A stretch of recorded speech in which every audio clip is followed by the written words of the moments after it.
Hi guys, so with the new GoPro Hero 9 there comes the new 20 megapixel photo option, which is also great for time lapses, and this is what this video is about. I want to share some tips with you for shooting time lapses with the GoPro Hero 9. I will also share my settings. I'm actually shooting a night to day time lapse right now, which is pretty complicated to do, actually the most complicated variant of time lapses, because you don't see what you're doing when you start the time lapse, because it's dark and then it goes to bright. So in this video I will also share with you how I did that. So why would you use a GoPro camera for shooting time lapses instead of your normal camera? There's actually a good reason for that, and that is that when you are in automatic exposure, you don't get flicker with GoPro cameras. I don't know why that is. Maybe they use some better algorithms or so on to calculate the exposure during the time lapse, but from my experience, when I used it, I don't get any flicker in post. So that's the main reason why I used it, and the Hero 9 is actually great because you have this 20 megapixels and it just gives you more detail and room to play for animations and so on in post. So I would actually say that the GoPro Hero 9 is the best time-lapse camera so far. Okay, let's quickly talk about the settings. So the first thing that you want to do is to swipe from the left to right on the screen to go into time-lapse mode, and there you find different modes if you click on this settings button where you have the different profiles. So you see time warp, time lapse and night lapse. We're not talking about time warp here because that's more for hyperlapses, which works a bit differently. We're only talking about time lapse and night lapse here, and actually the settings in time lapse and night lapse are exactly the same. It's just that in night lapse the camera use the shutter speed more, lowers the shutter speed to compensate for the ISO, so it doesn't need to raise the ISO, instead it lowers the shutter speed, and therefore you get less noise in the image if you shoot in the night or in night to day or day to night time lapses. But aside from that, like the settings itself are exactly the same in both modes. And the first setting that you find is lens to wide, and I can only recommend to use wide because that gives you the full sensor size, the full resolution and the best quality, and you can always crop in. So if you want to have a bit closer framing, that's absolutely doable in post. You don't need to do that in the camera. And the next setting here is format. There it shows photos, so that generates single photos instead one video file, and that's better because it also gives me better quality and a full 4:3 aspect ratio of the sensor, which allows for more cropping and animation in post, so that's great. And then interval, I've set it to 20 seconds in that case because that worked pretty good here. I generally recommend for day to night and night to day time lapses, or also for time lapses in the night, to set it somewhere between 15 seconds and 30 seconds. Can also go higher if you want to shoot over multiple hours, then it records less photos, so the file size is a bit less then, so that could be good, but generally I would prefer to have a bit more footage, or a few more photos, because I can always speed it up in post, but I cannot slow it down. So it's definitely better to record a bit more. And for day to night, night to day time lapses and nighttime lapses, definitely at least 15 seconds, because that allows the shutter speed to be very low and therefore more light hits the sensor and you get less noise but a good exposure. So at least 15 seconds there, but over the day it's totally fine to choose an interval of 5 seconds or 10 seconds or something like that. So that's up to you. Then shutter speed, I've set it to automatic because it should expose the shot via the shutter, and I would recommend for the GoPro to always do that because GoPro does a great job to avoid flicker. Then output RAW, that means that it saves RAW photos instead of JPEGs. Actually not directly RAW photos, but JPEGs plus GPR files, and later in post, I will show you that later in this video, you can convert these files to RAW DNG photos, which are great for your video editing app. Then scheduled capture, I've set it to off because I don't want to schedule anything here. Duration the same, no limit. Timer off, don't need a timer here, but if you want to, you can choose what you want there. Then EV compensation, I've set it to -1.5. The reason for that is that the important part here in this time lapse that I shot are actually in the sky, and the sky is bright, so I want to protect the sky. I don't want to overexpose that, and by keeping the EV compensation to -1.5 helps with that. What you can also do, if you have certain parts in your frame that are most important for you, you can use spot metering on the GoPro. You do that by pressing for about 2 seconds on the screen, then you see a box appearing on it, and you can drag this box around, and then where the box is, the camera will measure the exposure. So that's, for example, good if you have a multi-day time lapse or day to night time lapse where you want to have buildings or a city always good exposed. Then you can drag this box on the building, and that way you make sure that the building is always well exposed. Then you use the exposure compensation to set how it should be exposed in that area and not the overall image. But for this time lapses here, the overall image, like just the normal exposure mode, worked the best. White balance, that's just important usually to set it to a certain number. I set it to 5500K here.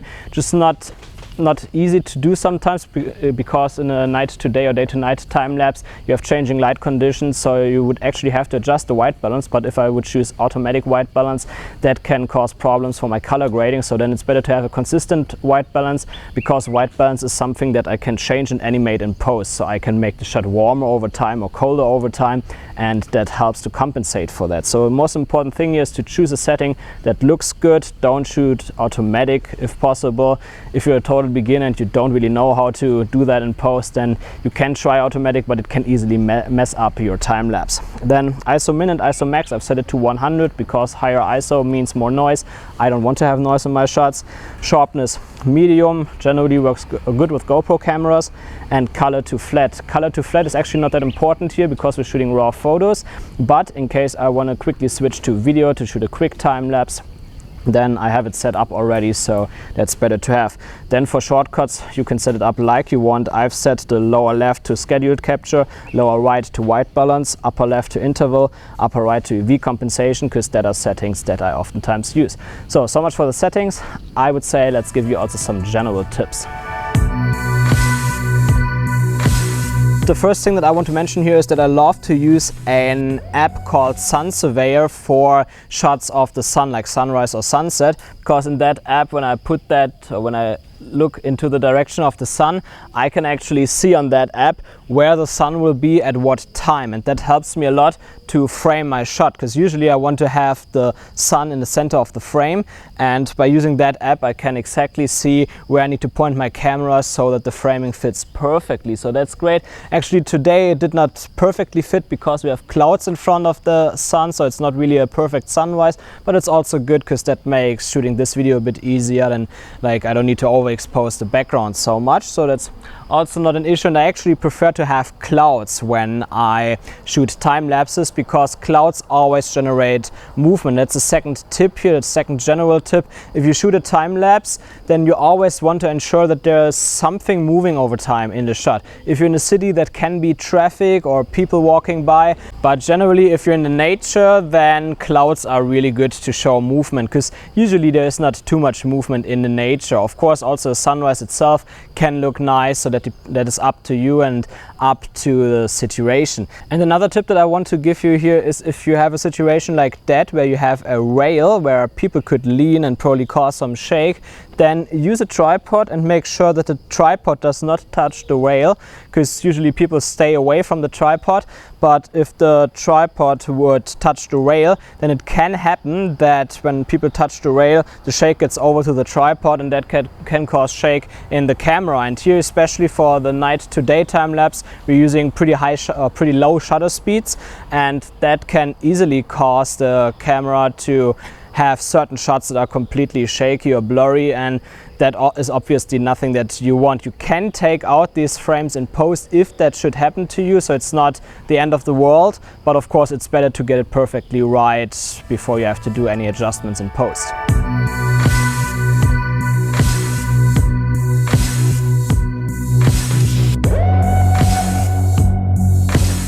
So I'm back home. Gao seems to be a bit sleepy. Gao?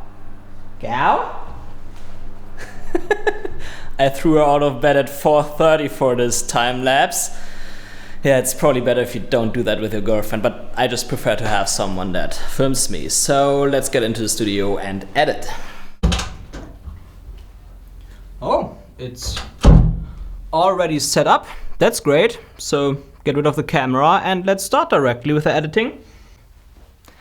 So the first thing that you need to know is that you need to copy the files from the GoPro Hero 9 directly from the SD card to your computer instead of using the GoPro app to import the files, because the GoPro app only creates JPEG files, but you want to have the JPEG and GPR files, and they are on the SD card. So just copy them in a folder on your computer, and then you need a free app that's called Adobe DNG Converter, and this app converts those JPEG and GPR files to DNG files, which is a RAW format that's often used in video production. And you can simply do that by selecting the folder where you copied all the files, and then you start converting to another folder if you want to, or the same, and then you get all this DNG files. So in my case, that were over 300 DNG files now.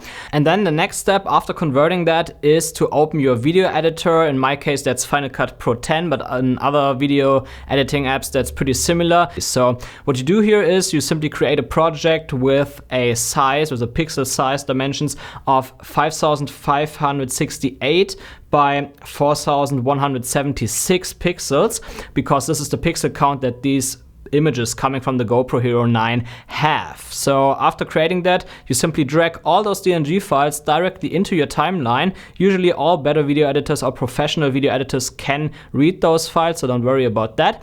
And then you need to reduce the length of each image to 1 frame. In Final Cut, you do that by pressing Ctrl D. After that, you press 1 and then you press return. So then in the timeline, you see directly that this massive bunch of images shrink instantly. And that's because it's only 1 frame per image now. And after that, you can directly export that. In my case, I export that as a ProRes 444 file to preserve most of the quality. But you don't have to use ProRes if you're in Windows, for example. You can use other formats, or if these ProRes files are too big for you, then you can use MPEG-4 or HEVC, but that doesn't give you the highest quality. Now my screen got off here. So, and there we have the final video file that you can now use in your video editing process like you would use any other files. The only thing to notice here is that when you drag it into your timeline, it's a 4:3 ratio. So you get this black bars to the left and right. You obviously don't want that. So you have to zoom in this clip to 134% to fill out the complete 16:9 screen. And this is actually good because that allows you to add animations without losing any quality. So you can simply add keyframes, for example, and drag the clip up and down so that you have an upwards movement, for example, as you can see here in the screen share. So that's already great, but because it has so many pixels, it's 20 megapixels, you can also crop in a bit more. Like actually in the result here that you see in the final result, I started the animation by 134% on the first frame of the clip, and on the last frame I animated it up to 220%. So 220% definitely means that I lose some quality and resolution there. It's not native 4K resolution anymore, even if I publish as 4K, but no one really noticed that. And actually for this time lapse here, that works really good because you see how the sun falls on the city. It just looks amazing at the end. That's why I really want to zoom in on that specific spot of the time lapse to enhance it a bit, because if it would be farther away, then you wouldn't really notice it that much. And that's why oftentimes it's just better to crop in a bit more, even if you give away a bit of quality, but therefore you really have the attention of the viewer on a certain part of the image. So that's how I added all of that. I have to admit that I got a little bit of flicker here in this time lapse. I think this is because I set my spot metering a bit too high in the clouds, and it was probably a bit hard for the GoPro to compensate there for the flicker. So it would have been better definitely to set the spot metering on completely on the building, so a bit lower in that case. But well, that's a matter of training. You really have to shoot a lot of those time lapses regularly to really have it in your brain and do it right all the time. And even then you sometimes mess it up because it's sometimes unpredictable, and then maybe the weather is not good enough and it just doesn't look cool. But I actually like how this time lapse came out, and it's really great to have that in the size of a GoPro Hero 9 now with 20 megapixels, because this camera is so small, you can put it everywhere, it doesn't get much attention, and you can shoot your time lapses there. And having this quality that you get here in this form factor just makes it possible to shoot more time lapses over time. So that's definitely a great enhancement of the GoPro Hero 9, and if you want to learn how to create cinematic videos with GoPro cameras, then you should definitely check out my cinematic GoPro video masterclass. I will leave a link to that in the description below. You also support the channel by doing so. And also, if you enjoyed this video, if you learned something, don't forget to leave me a thumbs up and subscribe for upcoming videos. See you in the next one.